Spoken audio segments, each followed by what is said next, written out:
Hello बच्चों, मैं राहुल आपका स्वागत करता हूं आपके अपने YouTube channel Rahul Yadav math पर। तो बच्चों, हम मनोहर रेखा कक्षा 10 का गणित शुरू कर चुके थे और यह हमारी दूसरी क्लास है। और बच्चों, अब जो हमने गणित की शुरुआत की है, तो यहाँ पर हम डॉक्टर मनोहर रेखा गणित पढ़ेंगे और इस गणित में सभी प्रश्नावलियों के सभी सवालों को सॉल्व करते हुए चलेंगे। और इस वर्ष में हम इस गणित को पूरा खत्म करेंगे, बहुत ही डिटेल में अच्छे तरीके से सभी सवालों को सॉल्व करते हुए चलेंगे।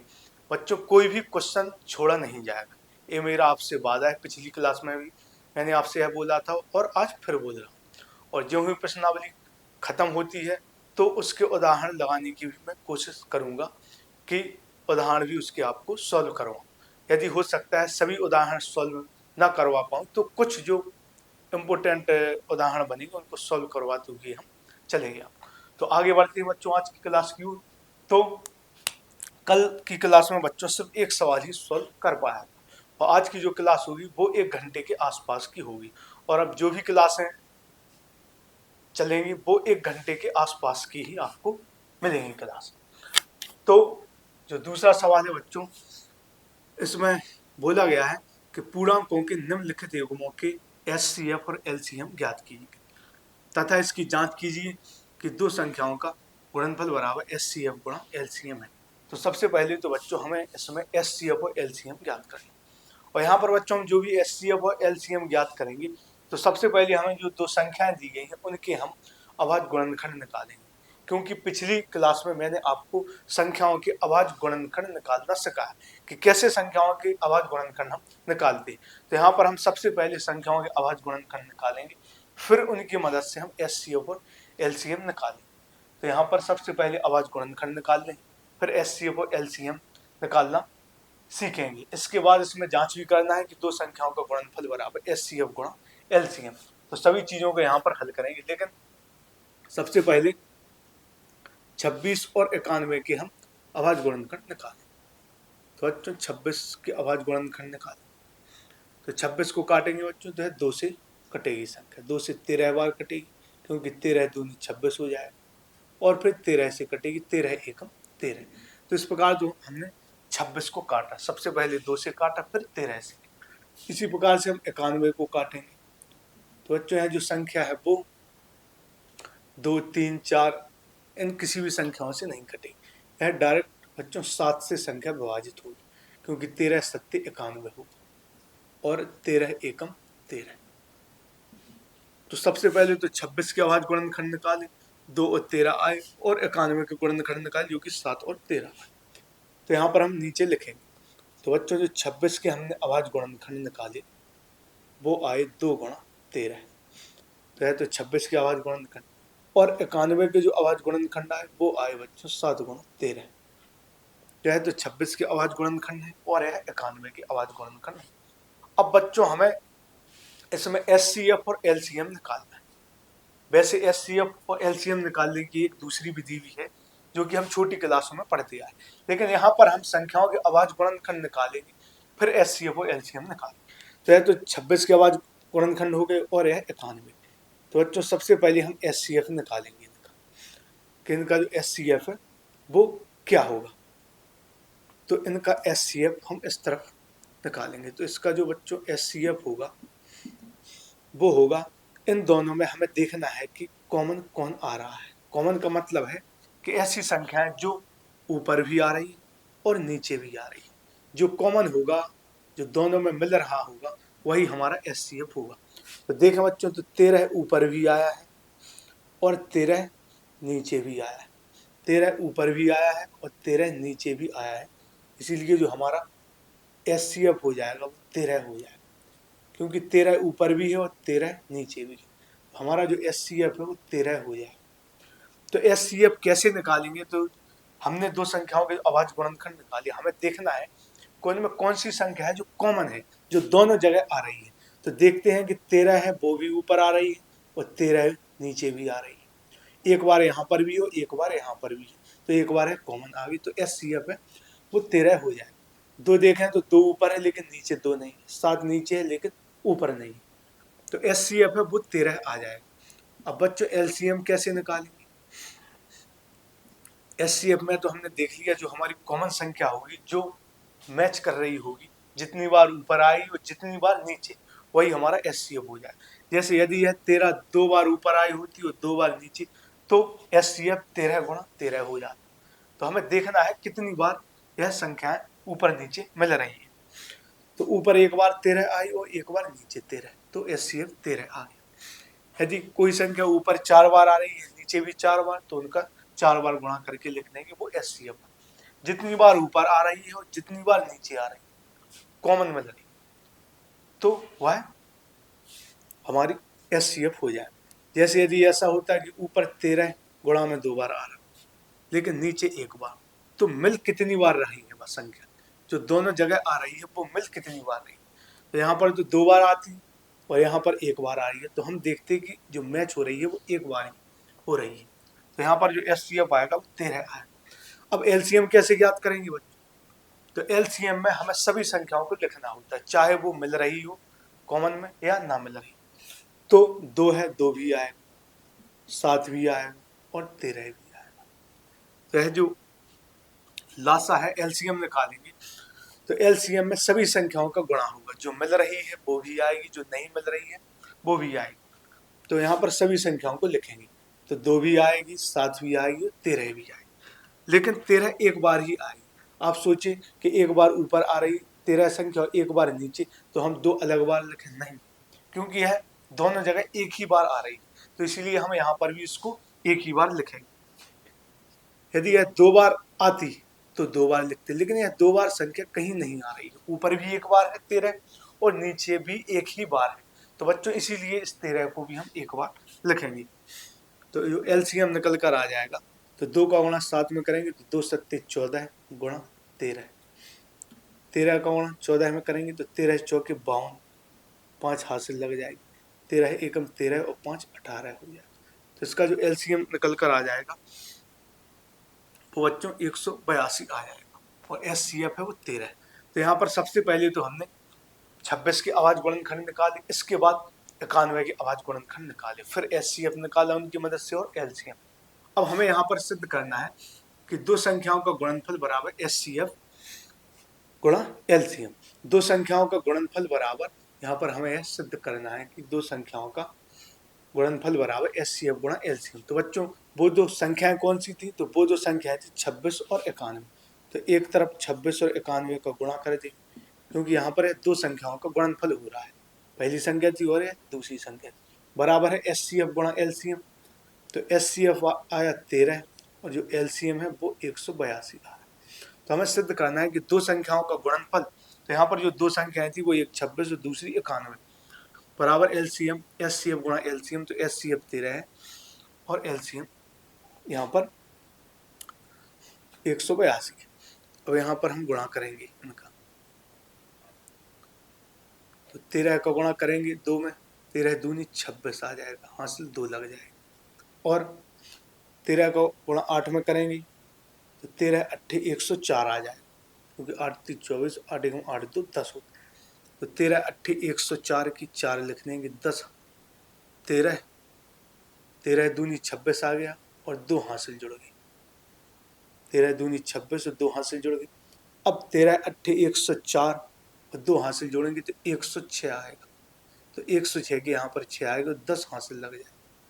अब 13 का गुणा 1 में करेंगे, 13 एकम 13 है 10, 23 आ जाएगा। अब इनका गुणा करेंगे, यहाँ पर 1 का गुणा 26 में करेंगे तो 26 आएगा, 9 का गुणा 6 में करेंगे तो 9 छक्के 54 आएगा, 5 हासिल लग जाएगा, 9 दूनी 18 5 23 आ जाएगा।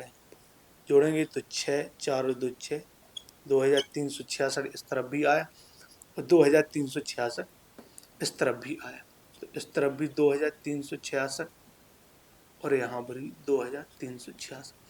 तो यह सिद्ध हो गया कि दो संख्याओं का गुणनफल बराबर एचसीएफ गुणा एलसीएम। तो सबसे पहले आवाज गुणनखंड निकालने हैं, फिर एचसीएफ एलसीएम निकालना है और दो संख्याओं का गुणनफल बराबर एचसीएफ गुणा एलसीएम करना है। तो उम्मीद है बच्चों यह जो सवाल है आपको बहुत अच्छी तरीके से समझ में आया हो। अब इसको यहाँ पर हम मिटा लेते हैं और इसका अगला सवाल हल करते हैं। इसके अंतर्गत बच्चों दूसरे सवाल के अंतर्गत 3 सवाल दिए गए। तो यह तो था पहला सवाल। अब दूसरे सवाल को यहाँ पर लिख लेते हैं। इसी तरीके से दूसरे सवाल को भी हल करेंगे। तो बच्चों यहाँ जो दूसरा सवाल है वो है 510 और 92। इसी तरीके से हमें यह सवाल भी हल करना। 510 और 92, 510 और 92। तो यहाँ पर हम इन दोनों संख्याओं की सबसे पहले अभाज्य गुणनखंड निकालेंगे, फिर एचसीएफ और एलसीएम निकालेंगे, और फिर दो संख्याओं का गुणनफल बराबर एचसीएफ गुणा एलसीएम करके उनकी जांच करेंगे। तो यहाँ पर 510 के अभाज्य गुणनखंड निकालें। सबसे पहले बच्चों इसको काटना शुरू करेंगे तो इसमें 2 का भाग चला जाए। तो 2 का भाग सबसे पहले 5 में देंगे तो 2 दूनी 4 आएगा। 2 का भाग 5 में देंगे बच्चों तो 2 दूनी 4 आएगा, एक शेष बच जाएगा और एक इसके आगे है, एक इससे शेष बचेगा और एक आगे है तो यह 11 हो जाएगा। 2 का भाग 11 में देंगे तो 2 पंचे 10 हो जाएगा, फिर एक शेष बचेगा और आगे 0 है तो 10 हो जाएगा, 2 पंचे 10। तो 2 का भाग 5 में दिया, 2 दूनी 4, एक शेष बचा तो यह 11 हो जाएगा। तो 11 में 2 का भाग देंगे तो 2 पंचे 10, फिर एक शेष बचेगा तो यह 10 हो जाएगा, 2 पंचे 10। तो जब 2 का भाग 510 में देंगे तो 255 बार जाएगा। अब बच्चों यहाँ जो संख्या है 255 वो 2 से विभाजित नहीं होगी, अब यह 3 से विभाजित होगी। तो 3 का भाग 25 में देंगे तो 3 8 24 होगा, एक शेष बचेगा तो यह 15 हो जाएगा, 3 5 15। अब यह संख्या 3 से नहीं कटेगी, यह संख्या बच्चों 5 से विभाजित होगी। तो 5 का भाग देंगे 85 में तो 17 पंचे 85 हो जाएगा, और यह 17 एकम 17। तो 510 को सबसे पहले 2 से काटा तो 255 बार कटा, 3 से 85 बार, 5 से 17 बार, और फिर 17 से भाग गया। अब 92 को काटेंगे तो बच्चों इसमें 2 का भाग चला जाएगा। 2 का भाग देंगे तो 2 चौके 8, एक शेष बचेगा तो है 12 हो जाएगा, 2 छक्के 12। तो 2 का भाग 92 में देंगे तो 46 बार जाएगा। अब इसमें 2 का भाग फिर जाएगा, 2 दूनी 4, 2 3 6 23 बार, और यह 23 से कट जाएगा 1। तो इसी तरह से 92 के भी अभाज्य गुणनखंड निकालें। 92 में 2 का भाग देंगे तो 46 बार जाएगा, 2 में 46 का 23 बार, और 23 एकम बच्चों 23 हो जाएगा। अब यहाँ पर 510 के जो अभाज्य गुणनखंड आए वो आए बच्चों यह है, इन सभी को गुणा में लिख देंगे, 2 गुणा 3 गुणा 5 गुणा 7। तो जो अभाज्य गुणनखंड आए वो आए 2 गुणा 3 गुणा 5 गुणा 7 नहीं 17। और 92 के जो अभाज्य गुणनखंड आए 510 के आए 2 गुणा 3 गुणा 5 गुणा 17, 92 के आए 2 गुणा 23। अब सबसे पहले तो बच्चों हम इनका एचसीएफ निकालेंगे। तो यहाँ पर देखेंगे ऐसी कौन सी संख्या है जो मैच हो रही। सबसे पहले तो देखेंगे दोनों जगह आ रही, हम देखें तो 2 भी ऊपर आ रहा है और 2 नीचे भी आ रहा है, लेकिन दोनों जगह आ तो रहा है, लेकिन ऊपर कितनी बार आ रहा है और नीचे कितनी बार आ रहा है। तो देखें हम ऊपर 2 एक बार आ रहा है, नीचे 2 बार आ रहा है। तो जो यहाँ पर जो मैच होगा वो ऐसा होगा कि 2 यहाँ पर भी आ रहा और 2 यहाँ पर भी आ रहा, तो यह मासा में आ जाएगा। लेकिन अब देखें यह 2 तो यहाँ पर आ रहा है, लेकिन और 2 हमें ऊपर नहीं दिख रहा।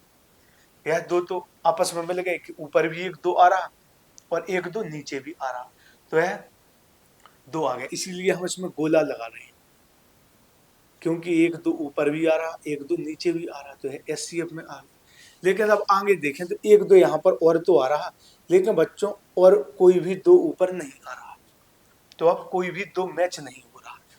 यह तो मैच हो रहे थे, मिल रहे थे, ऊपर भी 1 2 था, एक नीचे भी, तो 2 तो आ गया। लेकिन अब देखें तो यहाँ पर तो 1 2 है, लेकिन ऊपर और अदर कोई भी 2 नहीं दिख रहा है, तो यह हमारी मासा में नहीं आएगा, क्योंकि एक ही 2 था जो ऊपर था और नीचे भी था। अब अगला जो 2 है वो नीचे तो है लेकिन ऊपर नहीं है, और कोई भी संख्या नहीं मिल रही। 3 ऊपर है लेकिन नीचे नहीं, 5 ऊपर है नीचे नहीं, 17 ऊपर है नीचे नहीं है, 23 नीचे है लेकिन ऊपर नहीं है। तो हमें इसी तरीके से मासा निकालते हैं कि ऊपर जितनी बार है नीचे जितनी बार है, दोनों जगह बराबर बराबर आ रहा, ऊपर भी 1 बार था और नीचे भी 1 बार था, तो यह मासा 2 निकल कर आ गया। अब यह 2 क्यों नहीं लिया, क्योंकि यह तो नीचे तो है लेकिन ऊपर और 2 नहीं आ रहा, तो हम नहीं लेंगे।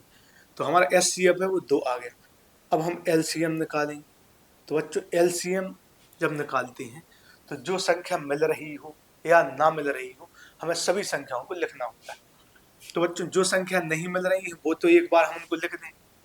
जैसे 3 नहीं है कहीं पर भी, नीचे नहीं है ऊपर है, तो एक बार यहाँ पर लिखा जाए। 5 एक बार है। जो संख्या मैच नहीं हो रही है ऊपर या नीचे में कहीं भी एक बार आ रही है तो उनको तो हमें लिखना ही। लेकिन इसमें हमें दिक्कत कहाँ पर आती है, जो संख्या मिल रही है। जैसे 2 ऊपर भी आया और 2 नीचे भी आया, तो मासा तो हमने निकाल दिया इसका 2। जब लासा हम निकालेंगे इसका तो उस 2 को लिखेंगे जो जहां पर जो 2 है वो ज्यादा बार आ रहा है। जब मासा तो आपको समझ में आ गया, लेकिन बच्चों जब हम लासा निकालेंगे तो इस 2 को हम किस तरह से लिखेंगे। इस 2 को हम लिखेंगे कि यह जो 2 जो मिल रहा है तो मिल तो रहा है, लेकिन ज्यादा बार किस जगह आ रहा है, उस 2 को उठा के हम लासा में लिखेंगे। जैसे 2 ऊपर भी आ रहा है, लेकिन ऊपर 2 है वो एक बार है, और नीचे बच्चों जो 2 है वो 2 बार है। तो जहां पर 2 ज्यादा बार आ रहा है तो लासा में हम उस 2 को लिखेंगे। जब भी लासा निकालते हैं तो कोई भी संख्या यदि ऊपर है और नीचे भी है, तो जहां पर वो संख्या ज्यादा बार आ रही है, जो मिलने वाली संख्या है, जो मैच हो रही है, ऊपर भी है नीचे भी, तो वो संख्या जहां पर ज्यादा बार आ रही है तो उस संख्या को हम लिखेंगे। तो 2 ऊपर एक बार आ रहा है, लेकिन 2 नीचे 2 बार आ रहा है, तो हम एक बार को ना लिख के 2 बार लिखेंगे, जहां पर 2 ज्यादा बार आ रहा है।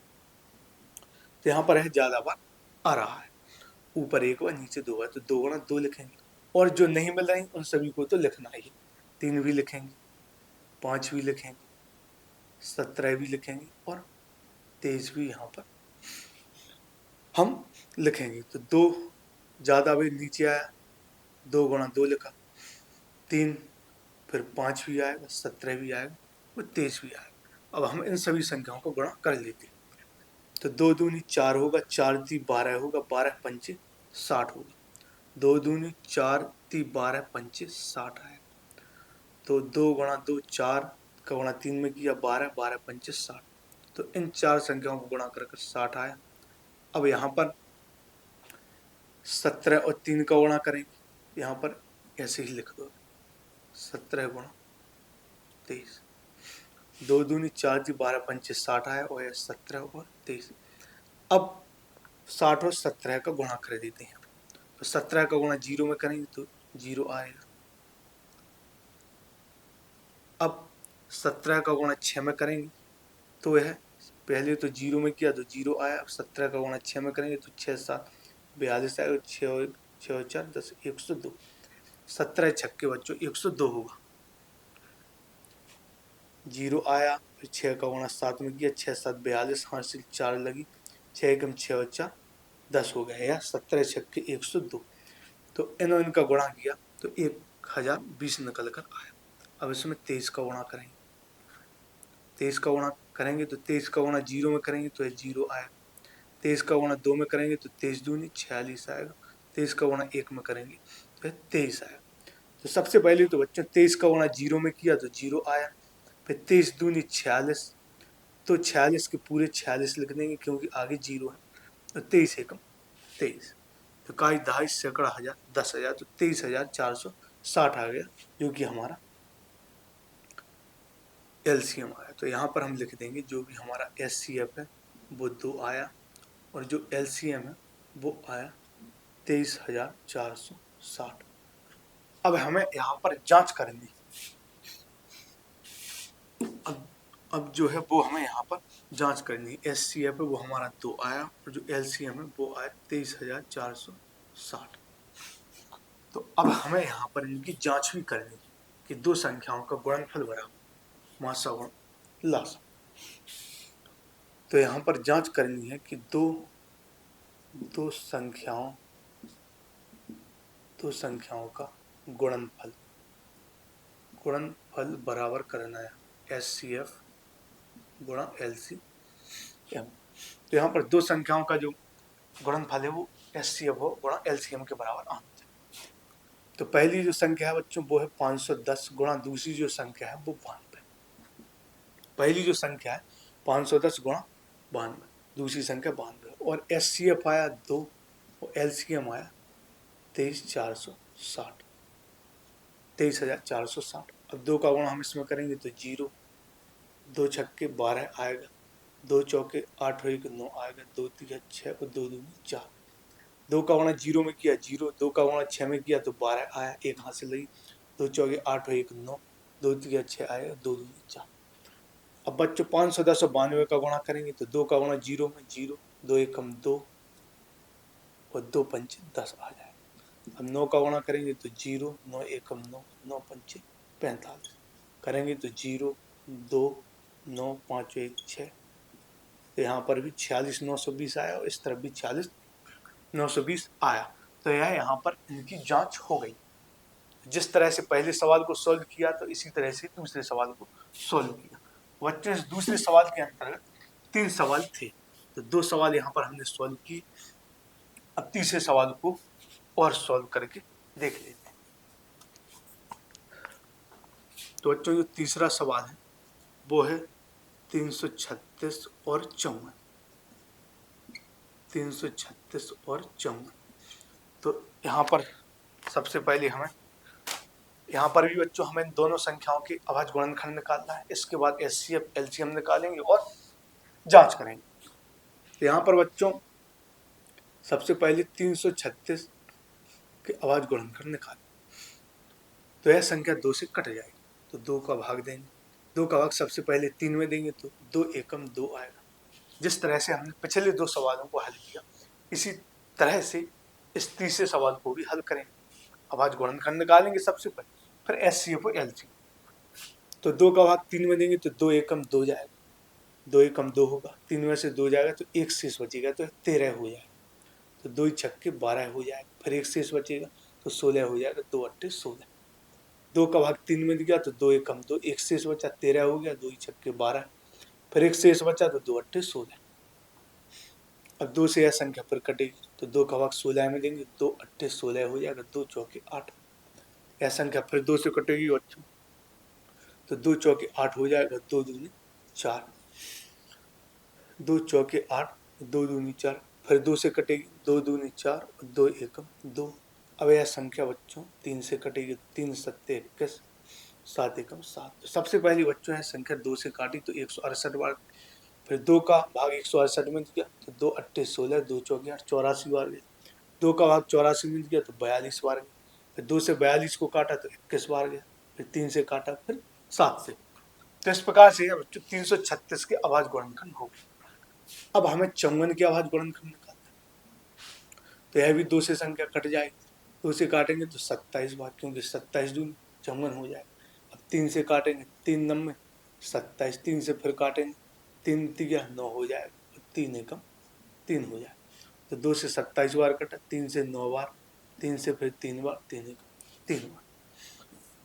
तो यहाँ पर जो 336 है, इसके जो अभाज्य गुणनखंड निकल कर आए इस तरीके से आए। 2 यहाँ पर आया, 1 2 3 4, 2 आया 4 बार, तो 2 गुणा 2 गुणा 2 गुणा 2, तो 2 यहाँ पर 4 बार आया, फिर 3 गुणा 7। तो यहाँ पर यह लिख दिया 336 के अभाज्य गुणनखंड, 2 4 बार आया, 3 गुणा 7। अब यहाँ पर 54 को लिखेंगे, यहाँ पर आया 2 और फिर जो 3 आया वो 3 बार, 2 गुणा 3 गुणा 3 गुणा 3। तो यह 336 के अभाज्य गुणनखंड हो गए और यह बच्चों 54 के अभाज्य गुणनखंड। अब हमें यहाँ पर इसमें एचसीएफ निकालना है। तो बच्चों पिछले सवाल में मैंने आपको बताया कि जो भी संख्या मैच हो रही है, मैच होने का मतलब है जो संख्या ऊपर आ रही है और नीचे भी आ रही है, दोनों जगह आ रही है। तो जहां पर जितनी बार दोनों जगह बराबर आ रही है, यदि 2 बार ऊपर भी है 2 बार नीचे भी, तो वह 2 बार एचसीएफ में गुणनफल लिखी जाएगी। तो देखेंगे हम, तो ऊपर भी 1 बार 2 आ रहा, नीचे भी 1 बार 2 आ रहा, तो यह हमारे एचसीएफ में आ जाएगा। लेकिन हम देखेंगे अब ऊपर 2 3 और 2 आ रहे, लेकिन यहाँ पर जो 2 है वो एक के बाद एक के अलावा और कोई 2 नीचे नहीं आ रहा। एक बार तो मिल गए दोनों जगह की, एक बार ऊपर भी 2 है और एक बार नीचे भी 2 है, तो इस 2 को तो हमने लिख दिया। लेकिन अब हम देखेंगे बच्चों, तो ऊपर 2 3 बार और आ रहे हैं, लेकिन नीचे जो 2 है वो इसके अलावा और एक बार भी 2 नहीं आया है। यदि इस 2 को हम छोड़ दें तो नीचे और कोई 2 नहीं आया है, तो इसलिए माना जाएगा कि यह जो 1 2 है वो ऊपर भी है और नीचे भी मैच कर रहा है, कि एक बार तो 2 ऊपर भी हो, एक बार तो नीचे भी, तो यह दोनों जगह बराबर बराबर, एक बार ऊपर भी हो एक बार नीचे भी, तो ये एचसीएफ में आ जाए। लेकिन अब ऊपर और भी 2 आ रहे हैं लेकिन नीचे कोई भी 2 और नहीं आ रहा, तो इसलिए कोई अब मैच नहीं हो, तो यह एचसीएफ में नहीं आएगा, तो केवल जो एचसीएफ हो जाएगा वो 2 हो जाएगा। इसी प्रकार हम 3 देखें तो ऊपर एक 3 आ रहा है और नीचे भी एक 3 आ रहा है, तो यह 3 हमारा एचसीएफ में आ जाएगा। लेकिन हम देखें कि ऊपर 3 केवल एक बार था और नीचे जो 3 है यहाँ पर केवल एक बार था, और यहाँ पर यह जो 3 है वो तो आपस में मिल गई, लेकिन यहाँ पर इस 3 को छोड़ दें तो 3 2 बार और आ रहा है, लेकिन यहाँ पर इस 3 के अलावा कोई भी 3 नहीं आ रहा है, तो हम कह सकते हैं कि दोनों जगह 3 एक एक बार मैच हो रहा है, ऊपर 3 एक बार नीचे एक बार, तो वहां सामने आ गया। लेकिन यहाँ पर तो 2 बार और आ रहा है, यदि हम इन दोनों 3 को साइड में कर लें, जैसे यह तो मैच हो गई, ऊपर भी एक 3 है नीचे भी 3 है, तो वहां सामने आ गया। लेकिन इनको यदि हम हटा दें तो देखें हम यहाँ पर तो 3 दिख रहा है लेकिन ऊपर कहीं भी 3 नहीं दिख रहा, तो इसलिए एचसीएफ में नहीं है। तो एचसीएफ में 2 आएगा और 3 आएगा, तो 2 गुणा 3 करेंगे तो 6 आएगा। तो बच्चों जो एचसीएफ निकल कर आएगा यहाँ पर वो 6 आएगा, क्योंकि हम उसी जो संख्या मैच हो रही है, जैसे ऊपर भी है नीचे भी, तो वहां पर हम उन्हीं संख्याओं को लिखेंगे मैच वाली, जितनी बार ऊपर मिल रही है उतनी बार ही वो नीचे मिल रही है। जैसे यहाँ पर 2 एक बार ऊपर था एक बार नीचे था, तो इसी प्रकार एक बार लिखेंगे। अब आपको कंफ्यूज नहीं होना है कि ऊपर 2 कितने ही आ जाए, जैसे ऊपर 2 20 बार लिखा हो और नीचे 2 एक बार लिखा हो, तो जो एक बार 2 है वही हमारा एचसीएफ में माना है। तो अब आपको कोई भी कंफ्यूजन बच्चों नहीं होनी चाहिए, यदि होती है तो इसको बार बार देख लें आप इस क्लास में, तो यह हमारा एचसीएफ हो जाएगा। और जब बच्चों हम एलसीएम निकालेंगे तो एलसीएम में मैंने आपको बताया कि जो भी संख्या मैच हो रही है, जैसे 2 ऊपर भी आ रहा है नीचे, तो एचसीएफ की कहानी तो अलग है, जो कि यहाँ पर खत्म हो गई। एचसीएफ की कहानी मैंने आपको समझा, एचसीएफ 6 आया। अब जो एलसीएम की बच्चों कहानी होगी उसमें होता क्या है कि उस कहानी में उस 2 को यहाँ पर लिखते हैं जो 2 ज्यादा बार आता है। जहाँ जैसे 2 देखें ऊपर भी है नीचे है, लेकिन ऊपर जो 2 है वो 4 बार आया है और नीचे जो 2 है बच्चों वो एक बार आया। तो इस कहानी में क्या होगा एलसीएम में कि जो 2 ज्यादा बार आया है, जो 2 ज्यादा बार जहां पर आया है उस 2 को हम लिखेंगे। तो 2 ऊपर 4 बार आया है तो हम जो 4 बार आया है तो उस 2 को लिखेंगे, कम वाले 2 को हमें नहीं लिखना। जब भी हम एलसीएम निकालेंगे तो जो संख्या मिल रही है दोनों जगह वो जहां पर ज्यादा बार आ रही है तो उसको लिखेंगे। इसी प्रकार 3 दोनों जगह, लेकिन यहाँ पर एक बार है 3, यहाँ पर 3, तो इस 3 को हम यहाँ पर लिख देंगे। तो इस 3 को हम यहाँ पर लिख देंगे, तो जो 2 है वो 4 बार आ गया, जो 3 है वो 3 बार आ गया और साथ में 7 भी आ जाएगा। अब हम इन सभी संख्याओं का गुणा करेंगे तो 2 दूनी 4 दूनी 8 दूनी 16 3 48, तो है तो 48 आ गया। 2 दूनी 4 दूनी 8 दूनी 16 3 48 आ गया। अब यहाँ पर हम गुणा करेंगे 2 दूनी 4 दूनी 8 दूनी 16 3 48, यहाँ तक तो इन संख्याओं का गुणा होने पर 48 आया। अब इनका गुणा करेंगे 3 3 9 7 63 आया, तो यहाँ पर 63 आ गया। अब 48 का गुणा हम 63 में यहाँ पर करेंगे बच्चों। 48 का गुणा हम 63 में करेंगे तो यहाँ पर 3 8 24 आ जाएगा, 2 हाथ से लग जाएगी। 3 चौके 12, 2 14 आ जाएगा। अब 6 का गुणा करेंगे तो 6 8 48 आ जाएगा, हाथ से 4 लग जाएगा। 6 चौके 24 4 28 आ जाएगा।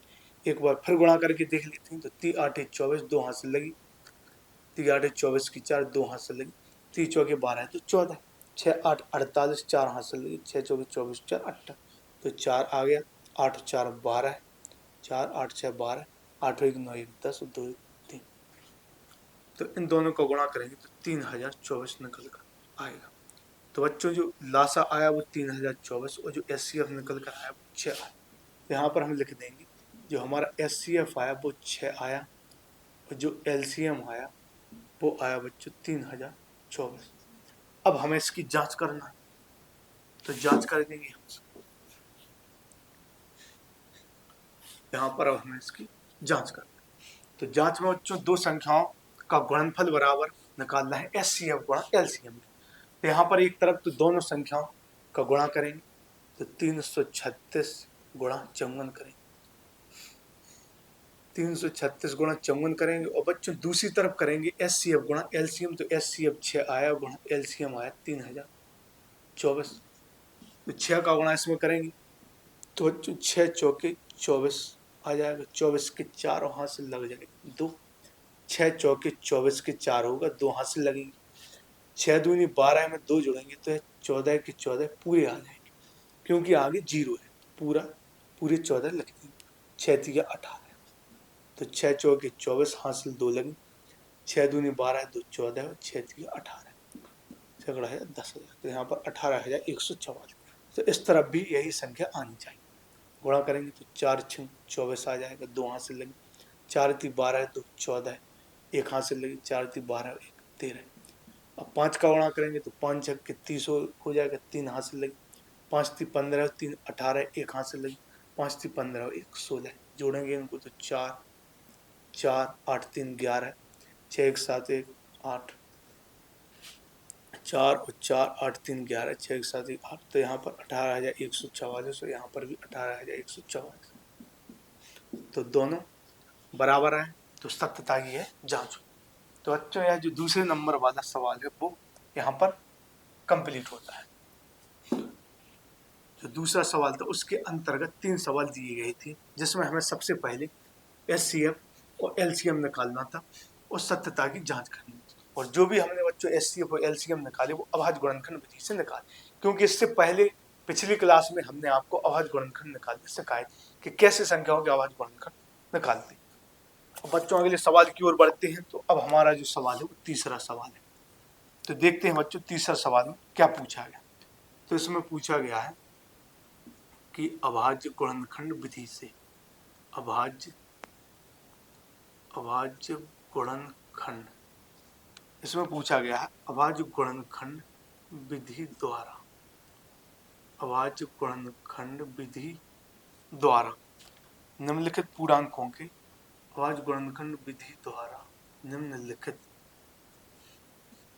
अभाज्य गुणनखंड विधि द्वारा निम्नलिखित पूर्णांकों के अभाज्य गुणनखंड विधि द्वारा निम्नलिखित पूर्णांकों के एचसीएफ और एलसीएम ज्ञात कीजिए। तो यहाँ पर एचसीएफ और एलसीएम हमें ज्ञात करना है। तो अभाज्य गुणनखंड विधि द्वारा निम्नलिखित पूर्णांकों के एचसीएफ और एलसीएम ज्ञात करना। तो पहला जो सवाल है बच्चों वो है 12, 15 और 21, 12, 15 और 21। तो इसका हमें एचसीएफ और एलसीएम निकालना है। तो यहाँ पर भी बच्चों बिल्कुल वही स्थिति है, बस जो पिछला सवाल था तो हमें उसमें एचसीएफ और एलसीएम के साथ साथ उनमें जांच भी करनी होती थी कि दो संख्याओं का गुणनफल बराबर एचसीएफ गुणा एलसीएम। लेकिन यहाँ पर हमें सिर्फ और सिर्फ अभाज्य गुणनखंड विधि से एचसीएफ और एलसीएम निकालना है। तो वही तीनों संख्याओं के हम अभाज्य गुणनखंड निकालें, फिर एचसीएफ और एलसीएम निकालें। तो 12 के हम अभाज्य गुणनखंड निकालें तो 12 को 2 से काटेंगे सबसे पहले, तो 2 छक्के 12 हो जाएगा, 2 से 6 बार कट जाएगा, 2 तिया 6 हो जाएगा और 3 एकम 3, तो 12 के अभाज्य गुणनखंड। इसी प्रकार 15 को काटेंगे बच्चों तो 3 से कटेगी, 3 5 15, 5 एकम 5 हो जाएगा। इसी प्रकार से 21 को काटेंगे तो 21 संख्या है वो 3 से कटेगी, 3 7 21, 7 एकम 7। तो बच्चों 12 के जो अभाज्य गुणनखंड है वो आए 2 गुणा 3, यह 12 के अभाज्य गुणनखंड हो गए, 2 गुणा 3। और जो 15 के अभाज्य गुणनखंड है वो हो गए 3 गुणा 5। और बच्चों जो 21 के अभाज्य गुणनखंड है वो हो गए 3 गुणा 7। तो 12 के जो अभाज्य गुणनखंड है वो 2 गुणा 3, क्योंकि 2 दूनी 4 थी 12 हो जाएगा। 15 के 3 5 15, 21 के 3 7 21। अब बच्चों हमें इनका एचसीएफ निकालना है। तो एचसीएफ में आपको मालूम ही है कि जहां पर जो संख्या मैच होती है कि दोनों जगह, लेकिन यहाँ पर 3 संख्या है पिछला जो सवाल था बच्चों उसमें दो संख्याएं थी, तो जो दोनों जगह संख्या आती थी या मैच होती थी तो वो हमारी मासक होती थी। लेकिन यहाँ पर तीन संख्या है, तो अब हमें देखना है कि तीनों जगह ऐसी कौन सी संख्या है जो तीनों में आ रही। तो हम देखें, तीन नीचे यहाँ पर भी है, तीन यहाँ पर भी, यहाँ पर भी है, तो ये जो तीन है वो तीनों जगह आ रही है, तो यह सीएफ में तीन आ जाएगा। अब तीन के अलावा और कोई संख्या नहीं, पांच यहाँ पर है लेकिन इन दोनों जगह नहीं, सात यहाँ है लेकिन ऊपर यहाँ पर नहीं, दो ऊपर है लेकिन इसके अलावा और कहीं नहीं। तो जो एस सी एफ है बच्चों वो हमारा तीन आ जाएगा, क्योंकि यह जो तीन है वो तीनों जगह आया है, तो यह एस सी एफ हो जाएगा। अब एलसीएम, एलसीएम में हमें सभी संख्याएं लिखनी, तो यह जो दो है वो यहाँ पर दो बार आया, तो यह दोनों बार दो लिखा जाएगा, दो गुणा दो। और तीन तीनों जगह एक एक बार आ रहा है, तो तीन को एक बार लिखेंगे। अब यह नहीं कि तीन को हम तीन बार लिखें, फिर आप सोचेंगे तीन यहाँ पर भी है, यहाँ पर भी, यहाँ पर भी, तीन बार लिखें, नहीं, क्योंकि यह जो तीन है वो तीनों जगह एक एक बार आ रहा है, तो यहाँ पर भी वह तीन एक बार ही लिखा जाए।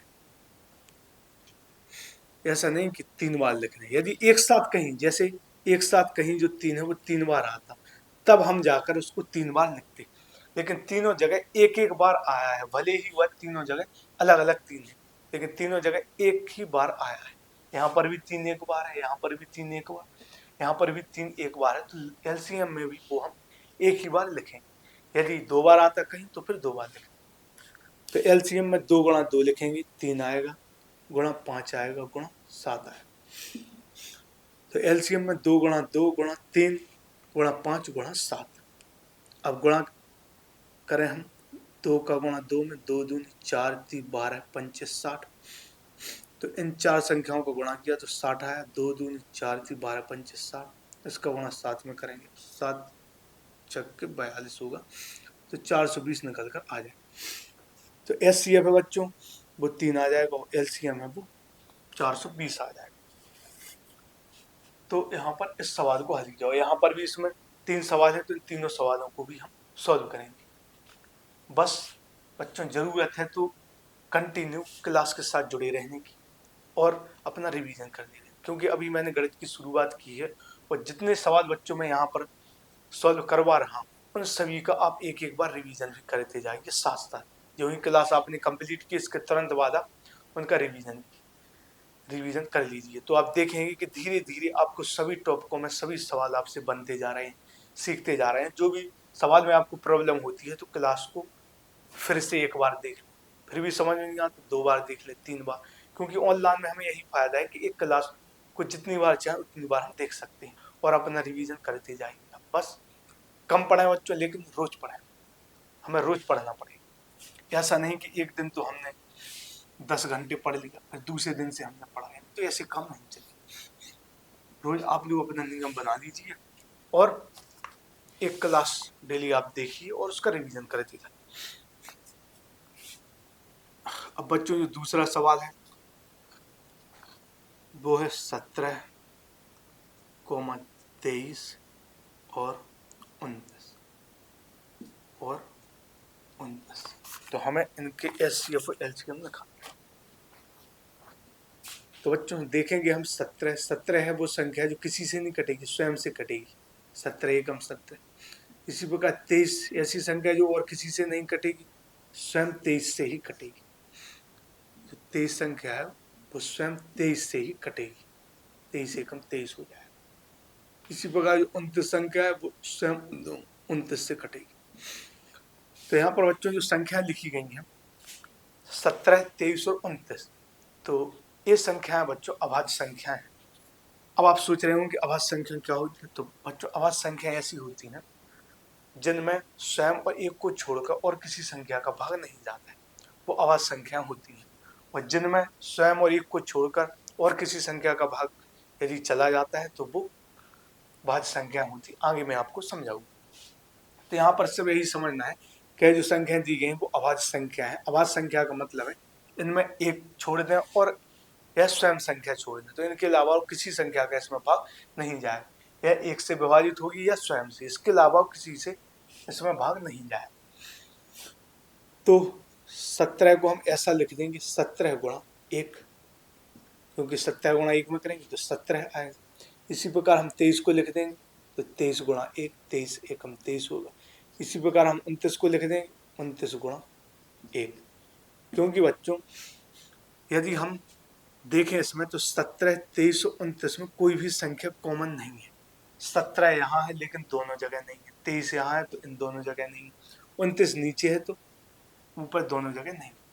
जब बच्चों ऐसी संख्याएं दी जाए कि जिनमें कोई भी संख्या कॉमन ना हो तो ऐसी स्थिति में हम एक मानकर चलते हैं कि 17 के साथ में एक है, क्योंकि 17 का गुणा हम एक में करेंगे तो 17 ही आएगा, कोई फर्क पड़ने वाला है नहीं। तो इसलिए मैंने सबके गुणा में एक एक लिख दिया, क्योंकि अब यहाँ से जो हम SCF निकालेंगे बच्चों तो एक निकल कर आ जाएगा। क्योंकि यदि हम सिंपल ऐसा ही लिखते इसको 17, 30, 29 तो इसमें कोई संख्या कॉमन नहीं है, कोई भी नहीं आ रहा। 17 ऊपर है तो नीचे नहीं, 30 यहाँ पर है तो उन दोनों जगह नहीं। तो ऐसी स्थिति में बच्चों जब कोई संख्या कॉमन ना आ रही हो तो वहां पर हम एक कॉमन मान कर चलते हैं, तो SCF हमें वहां पर एक आता है। जैसे मैं यहाँ पर आपको डायरेक्ट समझाता कि जहाँ पर कोई संख्या नहीं आती है तो उसका SCF एक हो जाएगा। और अब आप पूछेगी कि वो एक SCF कैसे निकाला आपने, तो यहाँ पर हमने 17 गुणा 1 कर दिया। 17 का गुणा 1 में करेंगे तो 17 ही आएगा। इसी प्रकार 23 में 1 का गुणा करेंगे तो 23 ही आएगा। इसी प्रकार 29 में हम बच्चे 1 का गुणा करेंगे तो 1 ही आएगा। अब हम देखें तो एक तीनों जगह मैच हो गया, तो इसीलिए SCF निकल कर हमारा 1 आ गया। अब हम LCM निकालेंगे बच्चों, तो LCM इन सभी का गुणा कर देंगे। 17 गुणा 23 गुणा 29 गुणा 1 हमने मान लिया, तो चलो 1 का भी गुणा कर देते। अब गुणा करेंगे, 1 का गुणा किसी में भी करेंगे तो 1 ही आएगा, तो यहाँ पर यही आएगा कि 17 गुणा 23 गुणा 29। अब सबसे पहले हम 17 और 23 का गुणा करेंगे, तो 17 का गुणा 3 में करेंगे, 17 3 51 होगा, 5 पे 51, तो 51 का 1 लिखने के 5 हासिल जुड़ जाए। अब 17 दूनी 34, 34 में 5 जोड़ेंगे तो है 39 हो जाएगा। 391, 17 3 51 हो जाएगा, 5 हासिल लगेगी, 17 दूनी 34 और 5 39 हो। अब इसका गुणा हम 29 में करेंगे, तो यहाँ पर 29 में करेंगे, सबसे पहले 9 का गुणा करेंगे तो 9 एकम 9 हो जाएगा, 9 नम 81 हो जाएगा, हासिल 8 लग जाएगा। 9 का गुणा 1 में करेंगे तो 9 एकम 9, 9 का गुणा 9 में 9 नम 81 हो जाएगा, हासिल 8, 9 तिया 27 और 8 35 हो जाएगा, 35 हो जाएगा। हल करेंगे तो 2 एकम 2 हो जाएगा, 2 नम में 18 हो जाएगा, 2 तिया 6 7 हो जाएगा, जोड़ेंगे तो 9, 2 1 3, 8 और 5 13, 7 3 10 11। तो 17 और 23 का गुणा किया तो 17 3 51, 5 हासिल लगी, तो 17 दूनी 34 और 5 39। अब यहाँ पर 9 का गुणा करें तो 9 एकम 9, 9 नम 81 हो जाएगा, 8 हासिल लगेगी, 9 तिया 27 और 7 27 और 8 35 हो जाएगा। 2 का गुणा करें 2 एकम 2, 2 नम में 18, 2 तिया 6 7, 9 2 1 3, 8 5 13, 7 3 10 11। तो यह 11,339 हमारा LCM हो जाएगा, और यह हमारा SCF इसमें 1 हो जाएगा। तो इस तरह से हल करते रहेंगे।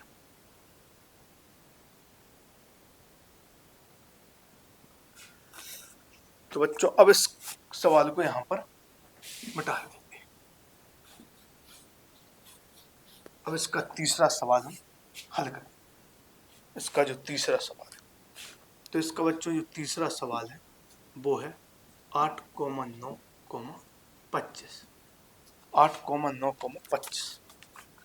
तो इसके भी हम अभाज्य गुणनखंड निकालेंगे और SCF LCM निकालेंगे। तो बच्चों 8 के जो अभाज्य गुणनखंड होगा 2 से विभाजित होगा, 2 चौके 8 हो जाएगा, और 2 दूनी 4 हो जाएगा, और 2 एक 2 हो जाएगा। अब 9 को काटेंगे तो यह हो जाएगा 3 तिया 9 हो जाएगा, 3 एकम 3, और इस 25 को काटेंगे बच्चों तो यह 5 पंचे 25 हो जाएगा, 5 एकम 5। तो बच्चों 8 के जो अभाज्य गुणनखंड निकल कर आ गए, जो 8 के अभाज्य गुणनखंड निकल कर आ गए वो 2 गुणा 2 गुणा 2 आए, और जो 9 के अभाज्य गुणनखंड आए वो 3 गुणा 3 आए, और जो 25 के आवाज गुणन कर निकल कर आए 5 गुणा 5 आए।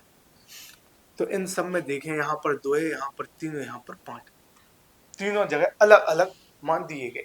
तो जब कोई कॉमन नहीं आता है बच्चों, तो ऐसी स्थिति में हम एचसीएफ क्या मान लेते हैं 1, और वो कैसे यहाँ पर गुणा में 1 1 लिखते हैं। तो कुछ कॉमन नहीं है तो एक तो कॉमन निकल कर आ ही जाए, तो इसलिए जो इनमें एचसीएफ है वो 1 आएगा। अब इसमें हम जब एलसीएम निकालेंगे तो इन सभी को लिखेंगे। 2 3 बार आया है तो इन 2 को लिखेंगे 2 गुणा 2 गुणा 2। 3 यहाँ पर 2 बार आया है तो इनको भी लिखेंगे 3 गुणा 3। 5 यहाँ पर 2 बार आया है तो 5 को भी लिखेंगे। जो संख्या मिल रही है या नहीं मिल रही उन सभी को लिखेंगे। तो यहाँ पर तो ऐसी कोई संख्या है नहीं जो मिल रही थी। जब कोई भी संख्या नहीं मिलती है तो बच्चों वहां पर हम 1 मान लेते हैं, तो इसलिए हमने इसका एचसीएफ 1 मान लिया। अब यहाँ पर 2 3 बार आया तो इस 2 को भी लिखेंगे 3 बार। 3 2 बार आया तो इस 3 को भी लिखेंगे। 5 2 बार आया तो इस 5 को भी लिखेंगे। अब हम बच्चों इनका गुणा करेंगे तो 2 दूनी 4 दूनी 8। तो यहाँ पर गुणा करेंगे तो 2 दूनी 4 दूनी 8, 8 3 24 आ जाएगा। यहाँ पर 24 लिख दिया। 2 दूनी 4 दूनी 8 3 24। अब यहाँ पर हम गुणा करें 5 5 25 3 75 हो जाएगा। ऐसा गुणा। अब यदि हम चाहें तो इसमें थोड़ा टेक्निक से भी गुणा कर दें, तो हमें यह सब करने की जरूरत नहीं होगी। जैसे 5 का गुणा हम करें तो 5 5 25, क्योंकि यह गुणा में है कहीं पर भी इनका हम गुणा कर सकते हैं, तो गुणनफल उतना ही आए। जैसे 5 का हम गुणा करें 5 में तो 5 5 25, इन दोनों का हमने गुणा कर दिया तो 25 आया। 25 का गुणा सीधा करेंगे 2 में तो 25 दूनी 50, 50 दूनी 100, 100 दूनी 200 आया। तो इन सब का गुणा किया 5 5 25 दूनी 50 दूनी 100 दूनी 200, और इनका गुणा करेंगे 3 3 9, यह 9 हो जाएगा, और 200 200 का गुणा 9 में करेंगे तो 1800 हो जाएगा। तो एक डायरेक्ट लॉजिक तरीका है कि 5 का 5 में किया 25 दूनी 50 दूनी 100 दूनी 200 300 1800। यदि ऐसा नहीं करना तो ऐसा भी कर सकते हैं। 2 दूनी 4 दूनी 8 3 24 हो गया, 3 5 15 5 75 हो गया। इनका गुणा करेंगे 5 चौके 20, 2 हासिल 5 दूनी 10 2 12। 7 का गुणा करें 7 चौके 28, हासिल लगाएं 2, 7 दूनी 14 2 16, 0 आ गया। 8 2 10, 6 1 7 1 8, तो भी 1800 ही आएगा। तो इसका जो एलसीएम निकल कर आ गया बच्चों वो 1800 आ गया। इसका जो एलसीएम है वो 1800 निकल कर आ गया। तो इस प्रकार बच्चों आज हमने दूसरे और तीसरे सवाल को सॉल्व किया। तो आज की क्लास जो है वो पिछली क्लास से काफी थोड़ी लंबी हो। अब बच्चों जो आगे की जितनी भी क्लासें होंगी वो लगभग इसी ऐसे ही टाइमिंग की होंगी। 1 घंटे से थोड़ी कम भी हो सकती है, 1 घंटे से थोड़ी ज्यादा भी हो सकती है। तो इसी आधार पर क्लास रहेगी और कंटिन्यू यह क्लास चलती रहेगी, जिससे आप अपनी तैयारी को और भी बेहतर कर सकें। आपको कोई भी समस्या में नहीं आने दूंगा। बस जो भी क्लासें मैं यहाँ पर यूट्यूब पे डालता जा रहा हूँ आप सभी उनका रिवीजन कीजिए। जैसे यह दूसरी क्लास है हमारी, तो रोज एक क्लास आपको यूट्यूब पर डली हुई मिलेगी, तो आप क्लास को पढ़िए। पढ़ने के तुरंत बाद उसका रिवीजन कीजिए। फिर भी कोई डाउट होता है तो आप फिर से एक बार क्लास को देखिए और अपना रिवीजन करिए, क्योंकि यूट्यूब पे जो क्लास है उनको हम बार बार देख सकते हैं, तो कोई भी डाउट है वो हमारा क्लियर हो जाएगा। और यह जो क्लास मैं डाल रहा हूँ तो इनमें जो भी सवाल मैं सॉल्व करवाता हूँ तो वह पीडीएफ के माध्यम से टेलीग्राम चैनल पर भी बच्चों डाल दिए जाएंगे। और टेलीग्राम चैनल की जो लिंक है वो यूट्यूब पर दी गई, तो आप बच्चों टेलीग्राम चैनल को ही जरूर ज्वाइन करें। जो भी क्लास मैं यहाँ पर पढ़ाता हूँ और उसमें जितने भी सवाल जौन सी भी विधि से हल किए जाते हैं, जिस विधि से भी मैं हल करवाता हूँ, जिस तरीके से यहाँ पर लगाए जाते हैं, उसी तरीके से मैं नोट्स बनाकर उनकी पीडीएफ बनाकर टेलीग्राम पर डाल देता हूँ, तो आपको नोट्स भी बने हुए मिल जाएंगे। और मैं और भी विषय भी पढ़ाने की कोशिश करूंगा। फिलहाल तो अभी गणित चल रहा है, और भी यहाँ पर सभी विषय आपको पढ़ाए जाएंगे। तो बस आप लोग जुड़े रहिए और अपना रिवीजन करते रहिए। तो ठीक है बच्चों, मिलते हैं अगली क्लास में।